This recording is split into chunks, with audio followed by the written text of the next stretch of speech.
Hello and welcome, dear listeners, to Healthy Waves, the podcast where we dive deep into the life's most pressing topics with the experts who bring fresh insights, compelling discussions, and actionable advice. So, whether it's the mental health, personal growth, or the life transformation, we are here to explore it all. So, tune in as we bring together the thought leaders and the trailblazers to create waves of change that will inspire and empower you. So, let's get started. So, welcome to the show. Thank you. Thank you. Great, great. And before we start, I will quickly love to introduce you to all of our listeners. So, dear listeners, we have two amazing guests today we have with us. So, I'll quickly introduce you to Arlen Miller. So, Arlen Miller is a work-life balance coach, professional certified coach, and uh, an attorney with a wealth of experience in helping people lead more harmonious, and fulfilling lives. So, Arlen's approach is rooted in the compassion and the holistic healing, guiding her clients to release what's holding them back and embrace a life of the balance, peace, and the joy. So, with the background in transformational holistic counseling and the meditation, she brings a nurturing presence that is both calming and empowering. So, we are thrilled to have you, Alan. Thank you. I'm really grateful to be here today. Lovely, lovely, great. And also on the other hand, we have Brian Fleming. So his story is nothing short of extraordinary, I'd say. So a suicide bombing survivor from Kandahar, Afghanistan, and he turned his near-death experience into a powerful message of the resilience and the hope. So over the past 16 years, he's spoken to over 500,000 people worldwide, helping them stand firm amidst the life's biggest challenges. So, with four books under his belt and appearances on major news networks, Brian is a true testament to the power of sharing one's story. So, welcome to the show, Brian. Hi, thanks for having me. Lovely, lovely. So, thank you so much for joining to this show today. And I'll quickly start with Brian.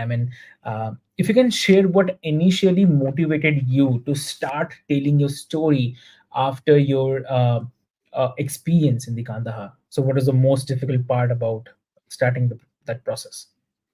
Yeah, the first thing is that I never planned on sharing my story, but somebody who became a good friend, who became a good friend of mine, ended up pulling me up on one of their stages, and turned out 3,000 people showed up to that event, and I spoke for 2 minutes, and afterwards I got off stage, and a young lady came up to me and she told me how she'd been abused for years in all kinds of ways, and that she had failed a suicide attempt about 2 weeks prior to me meeting her. And so I didn't know what to do with that. But she said, Brian, if you can make it through everything you went through, she said, I think I can keep going and get through this. And it was at that point that I got something came out of me I didn't know was in me. And I realized I wanted to find more people who were fighting their own battles, and at least share what I learned through my battles I was fighting, the lessons I learned that maybe could help them. Because I mean, this lady tried to kill herself and she failed. She actually tried to do it, but then after we had met, she had this thought of hope where maybe I can keep going too.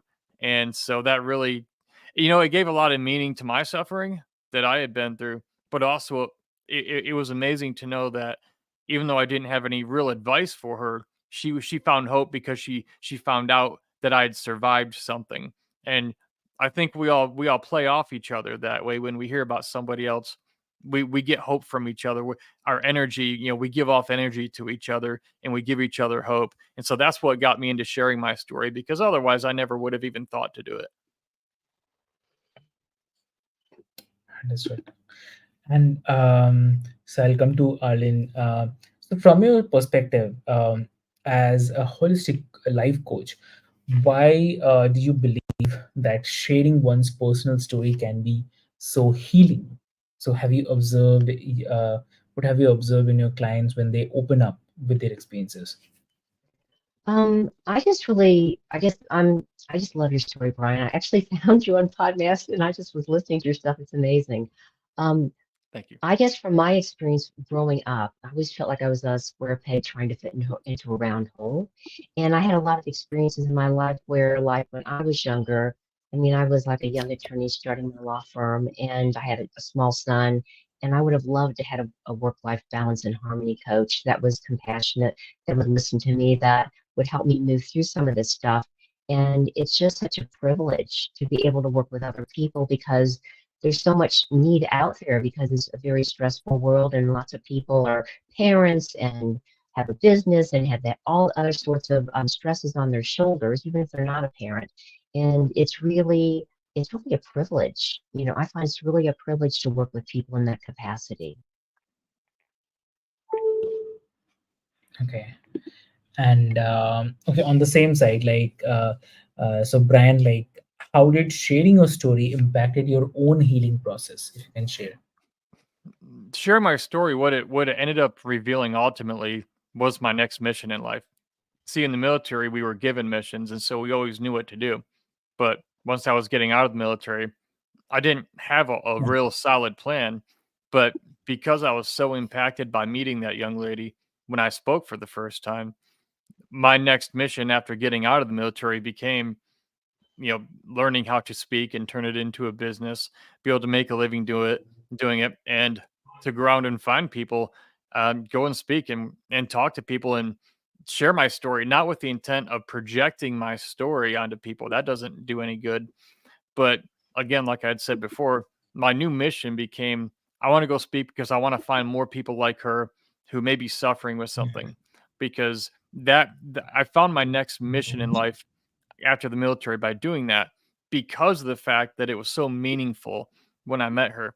And a lot of people say, Brian, you really helped that lady. Well, I didn't mean to, I didn't know to. But the truth is that she actually helped me and she didn't know it either because our interaction, apparently I was good for her, but she didn't realize, I don't think either, that she was so good for me.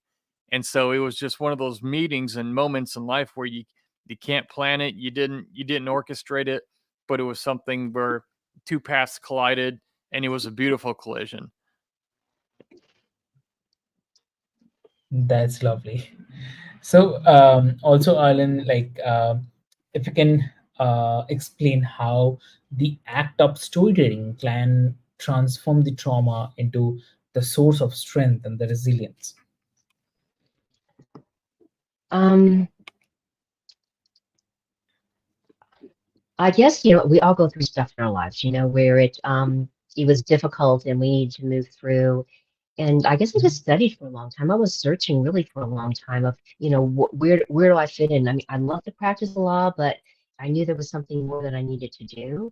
And I guess when we have experiences where we feel like we don't want to fit in and we're searching and searching for things, and I took all kinds of courses and met all kinds of people, and I just finally began, it all started coming together, where I could feel like this is what I'm meant to do. This is where I'm supposed to be. Because I love people. I love to communicate with them. I love to hear their stories. I love to hold space for them. And a lot of coaches, I find that they don't, well, a lot of people in life, our friends, they don't know how to hold that really big, non-judgmental, loving space for somebody. And I feel like what I've learned to do is that I can hold that space for people and it's transformational. It sounds what Brian does as well. And that to me is like the biggest gift in the whole world because as I give to them by holding that space and have a rapport with them when we have a conversation. So do they give back to me because the people that we attract to us are often the things that we most need to learn or most need to embody, as Brian has just shared. And I just find that by doing this, it's a co-creative experience. I'm not doing something for somebody. We're having like this mutual exchange where I'm helping someone to evolve and grow, but they're reflecting stuff back to me so that I can continue to evolve and grow. So I don't know if that makes sense, but that's been my experience. Understood. That's really lovely. Yeah. And also, So Brian, like you have spoken to a wide range of audiences, like from military personnel to Fortune 500 companies. Uh, how do you tailor your story to different audiences to ensure that it resonates and has the intended healing effect? Yeah, I do that in a couple of ways. The first thing is to realize that regardless of what we go through, everybody speaks the language of pain. Everybody goes through pain in life. Everybody suffers. And so that the topic of pain and the suffering we go through, people can relate to oftentimes, even if it's not the same pain. It's oftentimes the outcomes of a pain we went through. Now, you and I may have grown up different and had different traumas, but we can suffer from, let's say, post traumatic stress in the same exact way. So even though we didn't go through the same thing, we often now suffer in the same way as a symptom of the pain we went through. And so that is one way that a lot of people, we empathize and we relate to each other. And as far as when I'm speaking, whenever I speak for an event, I always talk to the meeting planner first, and I have I have a meeting with them really, a few days or a week leading up to the event to confirm who's in the audience and what are these people struggling with according to what you're trying to accomplish. And they'll tell me, here's what the organization is trying to accomplish. Here's what some of our people are dealing with. And so I have frameworks, I have lessons that are really universal for life if you just know how to apply them. And so whenever I find out what the goal, what the finish line looks like, I just ask them, what is it you're trying to accomplish? What are people dealing with? I'm able to then now plug in those situations into certain frameworks that I know work. And then when I talk and I teach, all of a sudden the same lessons I may have taught somewhere else now also apply specifically to these people, and they understand it, they see the connection, and then they know what to do with it to get some sort of desired outcome that they're trying to get at that event. So it could be I could speak at a high school, I could speak to the military, I could speak to Bank of America. It doesn't matter. People are people. As long as we know what the problem is they're dealing with and what the goal line looks like, what the finish line looks like, what the mission we're trying to accomplish, we can apply timeless concepts that we have in life that we know work in a lot of different ways. And so that's one way that I'm able to adapt my own message to a wide variety of audiences. Understood. That's totally true.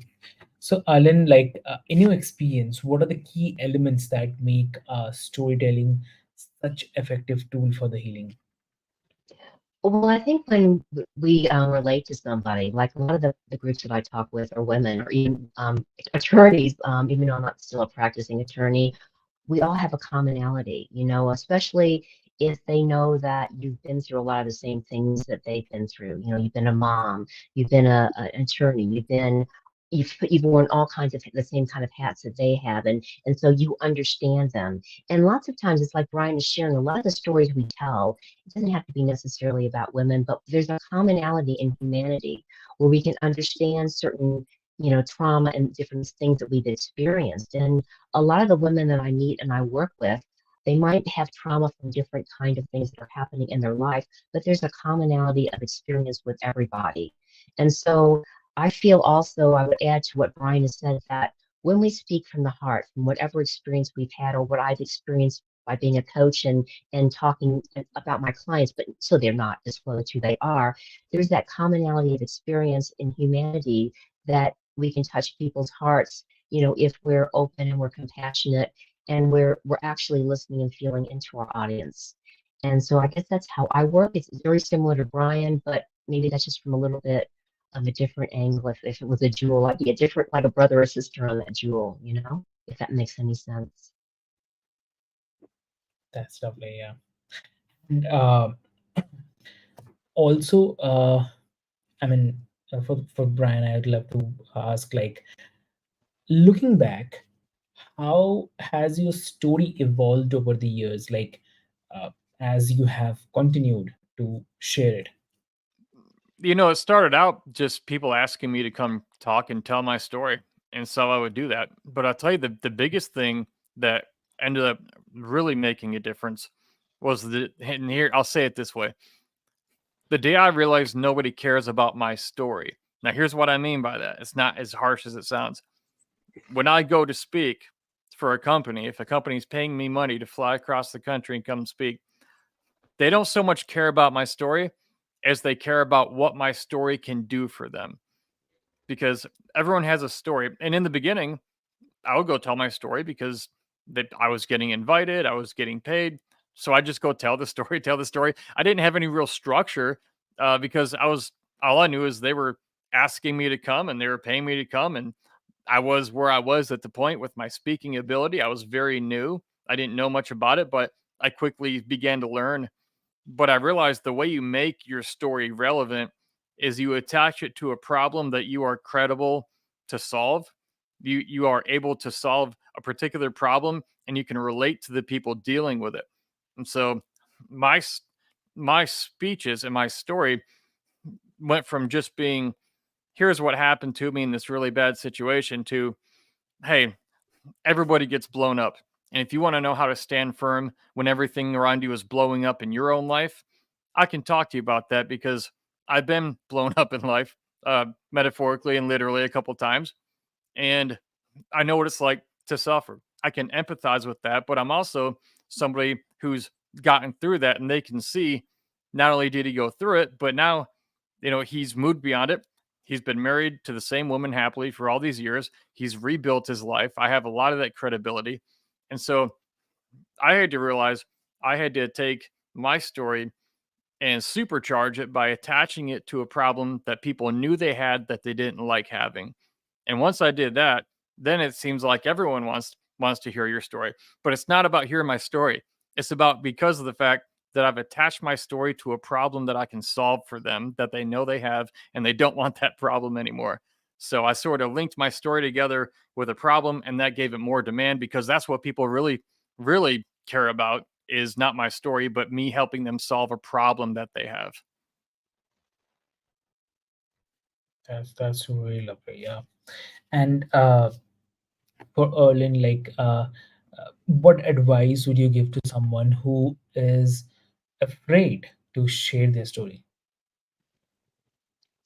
Um, Well, I guess, what we need to do is just sort of step beyond ourselves, because I know that it's not about me. And Brian was saying the same thing. When I'm out there and I'm sharing something with somebody, or, they think that it's really hard to get in front of other people and talk, I just always tell myself it's not about me. And I just sort of allow the energy to move through me and to share whatever the feeling is with somebody else. And so, what I can help people do is just sort of get move beyond themselves because we get all wrapped up about ourselves and we think that people are going to judge us or anything like that. They just really they want to be inspired. They want their hearts to be touched. And if the person I'm talking to really has something in their heart to share that can touch other people, then basically what we can do is I just always say to myself over and over, it's not about me. It's not about me. And I just allow those energies, that love to flow through me when I'm talking. And I can help somebody else to do that as well.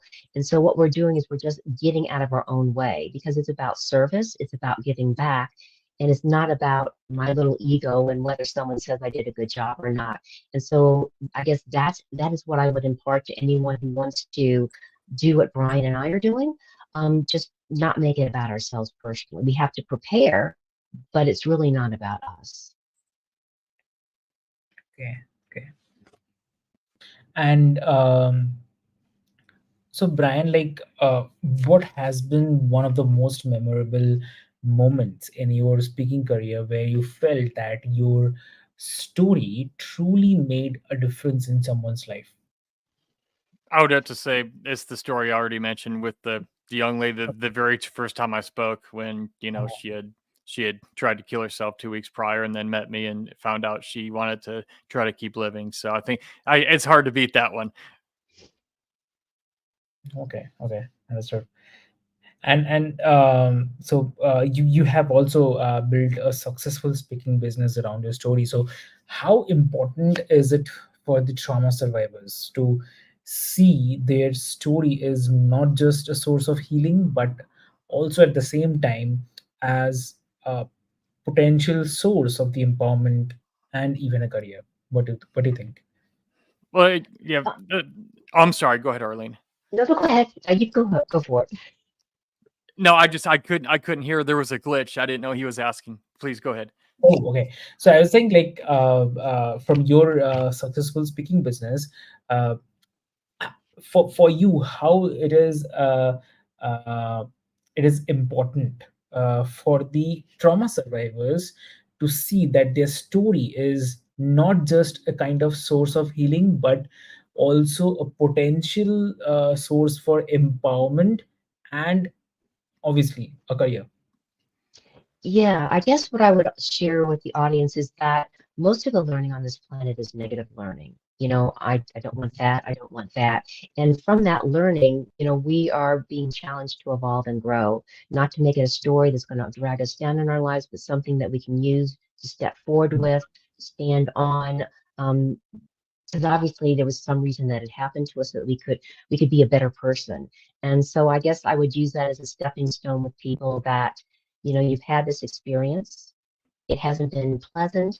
There's been some suffering, but you've learned so much from it, and you're like a more expanded, more aware, more able to give back person because of this experience. You're still standing, and I can see the hope and the compassion in your eyes and your actions because of that.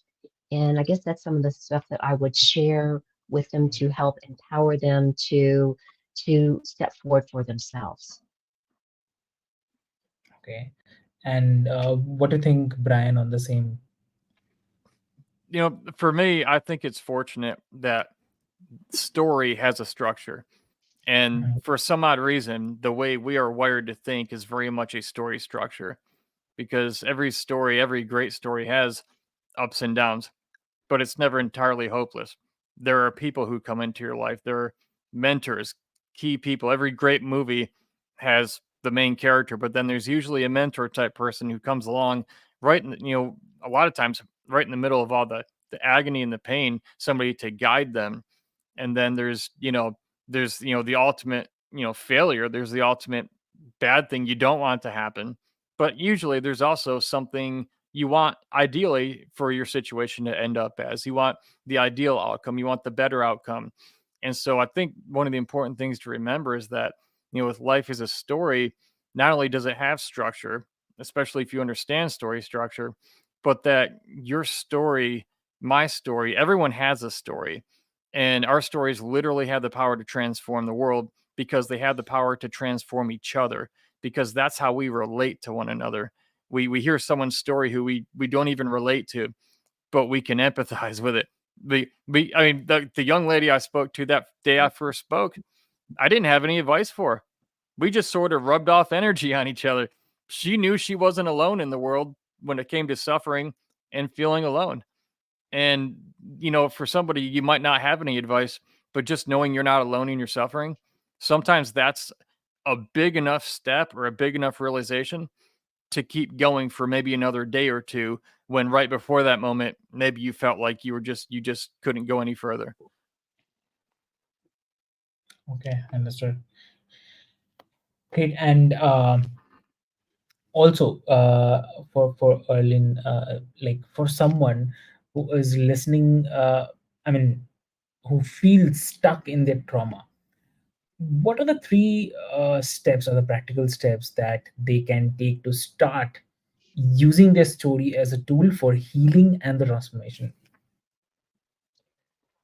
Well, I guess there's many steps that I use. I mean, if I wasn't just speaking with the trauma, I mean, I work with breath work, I work with gratitude, I work with a lot of Mhm. things, but I feel that sometimes, and I love what Brian said, because basically what happens is our stories touch other people's hearts, and that opens their hearts, and they don't feel alone, and they realize that, wow, someone's had another story and they're still standing.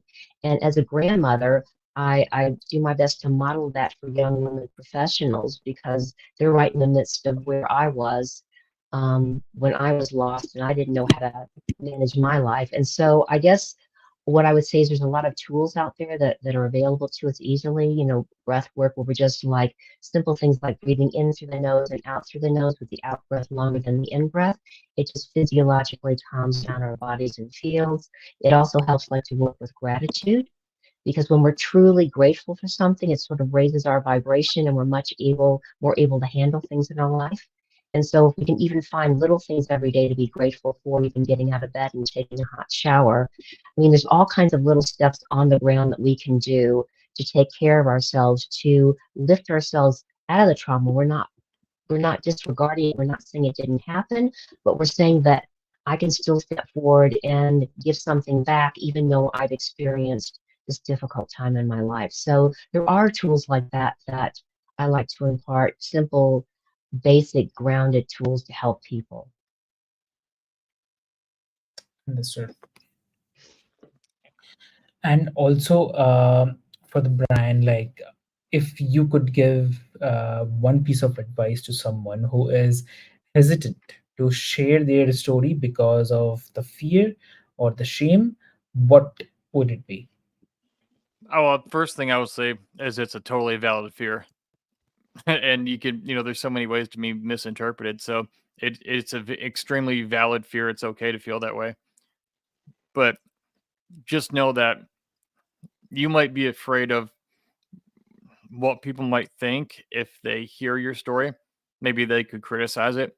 But one thing that a lot of people forget is that there's somebody who might be on the edge of suicide or something of that nature, who they just need to hear somebody say something. And you might be that person and you don't even know they're in the room with you. And so I would encourage you, go find somebody else who's suffering and don't even seek to give them advice. Just go hang out with them. If they want to talk, let them talk. If they don't, just sit there with them. Just be there with them, because what's going to happen is you're going to realize, again, you're not alone. And when you're focused on helping somebody else, even though it doesn't entirely take away your own problems, it gives you a perspective, and something happens inside of you that not only heals you, but it helps the other person. So, when you suffer alone, I mean, that's basically despair. That's a terrible place to be. You can get hopeless fast, but when there's somebody else there, you often form a very strong bond and friendship with that person, because if you suffer together intensely with somebody, or you understand the level of suffering, you have a stronger bond with that person. And again, even just knowing that you're not alone, I think it comes back to that. So go find somebody else who's maybe going through something, and just be there in any way they need to be. And that isn't to dismiss your own healing and the work you need to do on yourself. You definitely need to do that. But when you find somebody else who's suffering and you're just there for them, it gives you a few minutes of relief to get your eyes and your attention off yourself. And that can be equally healing and helpful for a time. Exactly, exactly. So, okay, so this is for both of you. I mean, so if you could also share one final thought, or maybe the piece of advice for our listeners who are uh, on the fence about opening up and sharing their story. So, how can they take the first step towards healing? I guess if someone's on the verge of opening up and sharing their story, I agree with Brian. It might be helpful just to talk to somebody who's already doing so, because oftentimes Mhm. we all have mentors and guides who are a few steps ahead of us. And it's really important, as Brian was saying, there's all sorts of groups. I believe that when people come together of like-minded souls and they have a common purpose, that it helps you to step forward. You know that you're not alone. You can stand on their shoulders. You can stand on theirs. And so you're not stepping into the unknown alone.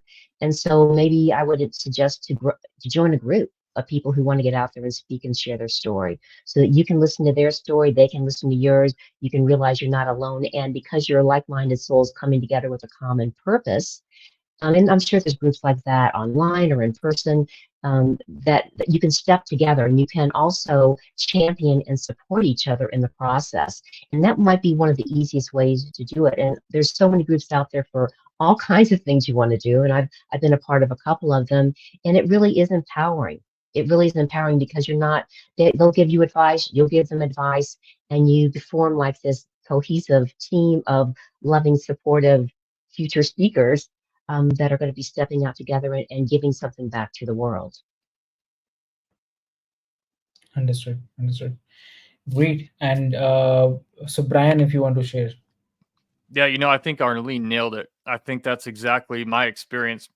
Like I said, when I started out, I became friends with a guy who was already sharing his story of trauma. And he had Mhm. been doing it very successfully as a public speaker for almost 40 years at that point. And so, to Arlene's point, I saw someone who was already doing it. And that's the thing about leaders too. Leaders go first. And he led the way in that with my interaction with him.